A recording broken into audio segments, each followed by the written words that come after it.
Politiquement incorrect, chronique coup de griffe par Martina Schiba. On ne vous présente plus. Comment va la vie à part l'écriture? Mais ça va assez bien, on vieillit gentiment, c'est bien. Oui, c'était sûr. Non, non, indépendamment de ça, c'est politique. Alors voilà, c'est des choses...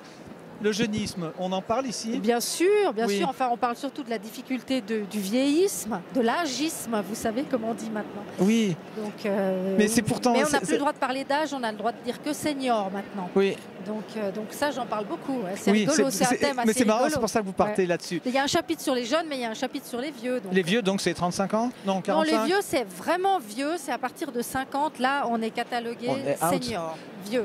Pour une femme, c'est en plus c'est un âge, c'est l'enterrement de première classe. Je ne sais plus qui disait, à partir de 50 ans, les femmes deviennent des superwomen parce qu'elles ont un don magique qui est l'invisibilité. C'est assez drôle, non? Oui, mais pour une femme de télévision, vrai, quand on est en télévision, on sait que dans les médias, c'est plus que le papillon, la vie est éphémère. Comment font celles et ceux qui s'accrochent? Bah, comme ils peuvent. Comme ils peuvent. C'est-à-dire...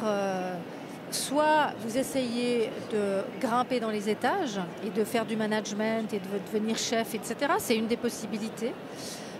J'ai fait ça pendant un petit moment, puis après ça ne m'a pas plu, donc je suis revenue à mon métier de base qui est celui d'être journaliste. Oui, ce qui est plus intéressant en plus, au passage. Plus créatif, on va dire. Avec tout le respect. Oui. Donc, soit justement on essaye de rester dans sa créativité, de continuer à se mettre au goût du jour, de se tenir au courant au niveau de l'informatique, de ce genre de choses, parce que ça va extrêmement vite maintenant, surtout dans un métier comme la télévision. C'est une Martina 2.0 qu'on a devant nous. C'est ça, 2,5.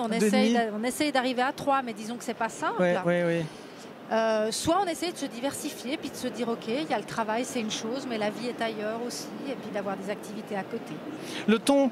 Votre impertinence, elle est de nature, elle est de inborn, comme on dit.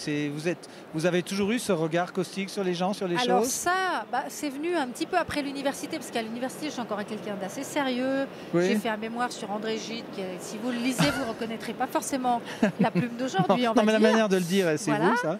Mais donc c'est venu après, mais oui, je m'imagine plus aujourd'hui écrire autrement. Je peux le faire, hein. Quand je suis à l'actualité, quand je travaille à l'actualité, je peux faire un sujet sur la Syrie ou sur quelque chose de dramatique. J'ai pas de problème avec ça. Oui. Mais mon ton à moi, celui qui vient du cœur et des tripes, c'est un ton plutôt rigolard, goguenard, décalé, tout ce que vous voulez, parce que je vois pas d'autre manière de survivre dans ce monde-là.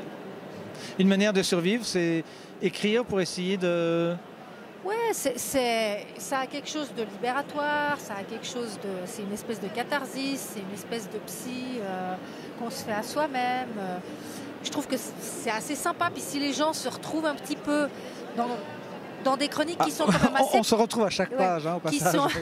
Qui sont quand même assez personnelles à la base, oui. Puis qui élargissent après à chaque fois sur un sujet qui peut intéresser d'autres gens. Donc moi, ça me va, quoi. On va conclure sur une chose un peu plus souriante, mais qui est dans la même chose, c'est le métro boulot porno. C'est un chapitre terrible, ça, cet envahissement. Malgré votre jeune âge, vous avez échappé à ce monde-là. Oui, je ne suis pas une digital native. Donc, nous, quand on parlait de porno, il fallait aller chercher dans la serviette du prof pour voir s'il y avait un magazine, lui, ou un Playboy qui traînait. Oui. Et encore maintenant, on le donne. Ah, Et encore porno, c'était vraiment très, très soft, quoi. Donc ça, c'est vrai que c'est nouveau. Et là, en l'occurrence, c'est une chronique sur les gens qui surfent sur le porno au boulot, ce que je trouve quand même toujours... Je me dis, mais est-ce que les gens n'arrivent pas à patienter un tout petit peu et faire ça ailleurs qu'au boulot? C'est si urgent. Mais en fait, après, une copine m'a dit, j'ai réfléchi, elle m'a dit, oui, mais à la maison, il y a Bobonne. Et donc, voilà.